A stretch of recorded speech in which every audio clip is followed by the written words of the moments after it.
So anyway, in my last video, I explained why Millie and Geo were tiny in the first place. It has something to do with Mermaid Man's belt and a little mass power thing intending to be a curse to villains, I think.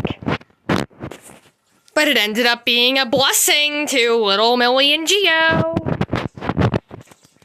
They got their powers to be so simple. I confirmed that after that little addition to Mermaid Man's belt was made, hey, Millie and Geo were the only victims of being shrunk by it, and nothing else. So no, there aren't other people with tiny people with mass powers in Toon World. So now we get to a question. How did it come to Bot raising them? Well, first we have to find out where he himself came from. No, guys, he's not the android logo. Lucky, we don't have to question why he's tiny, since he's a robot. We can just easily call it natural design and call it a day. But who built him exactly? My answer is Plankton. Just look at Bot in the Team Umizoomi show. Other than a couple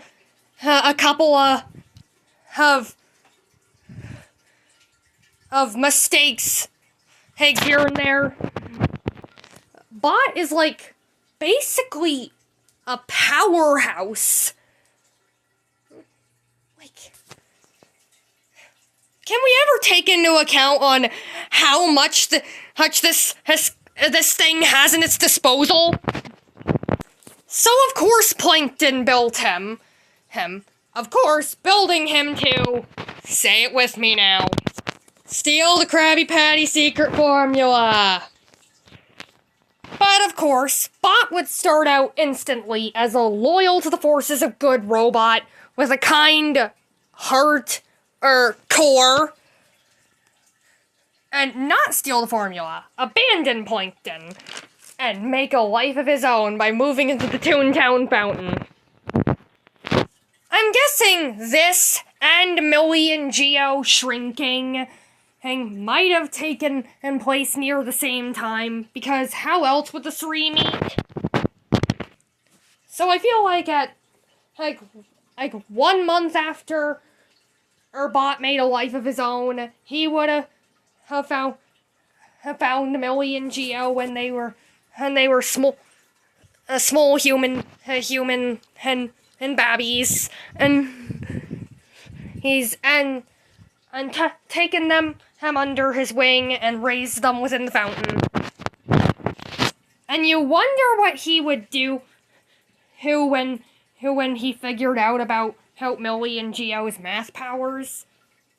He'd probably notice at that age they're struggling to use them. So he'd probably teach them and help them get the hang of it. And being a kind, cord robot he decided to have an organization and with him, Millie and Geo. So the siblings can use these powers for good and can help people, no matter what problem they're facing. And then years later, when Millie, he is 8 and Geo is 7, I guess. Then we get to the Team Umizoomi show. This is amazing.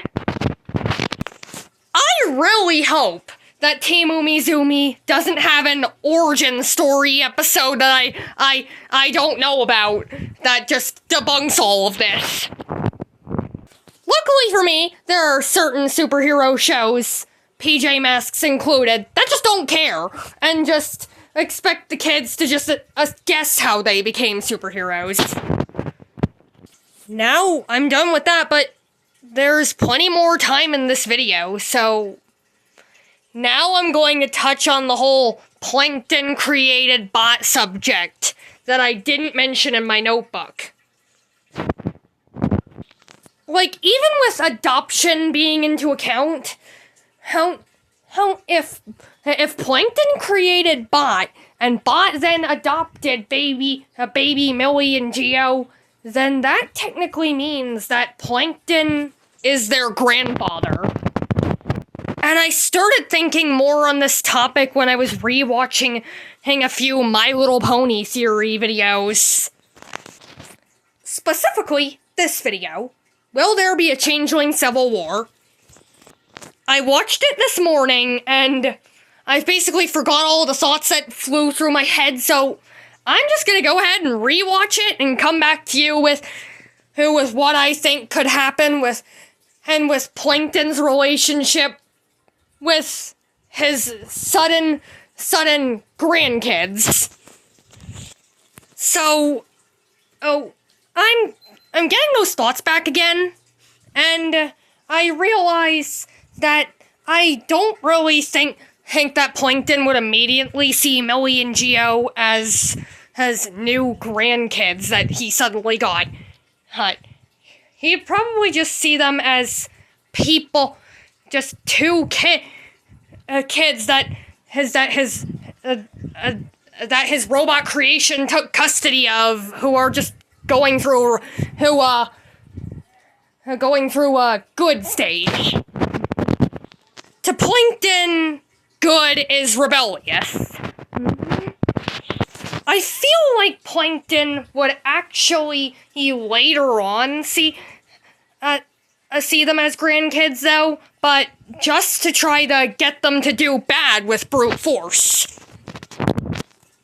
There are these two green guys that are just as big as Millie and Geo. And it's like a vote on either use the mass powers for good, or use the mass powers for bad. But obviously, Millie and Geo being superheroes for so long, they'd obviously pick using their powers for good. I've got to touch on the subject that Plankton could try and manipulate Millie and Geo to do bad. Maybe that could be a plot in an IShy episode. And I feel like this wouldn't just be Plankton thinking chaos. He'd probably just want what's best for his grandkids, and he just doesn't think this is it.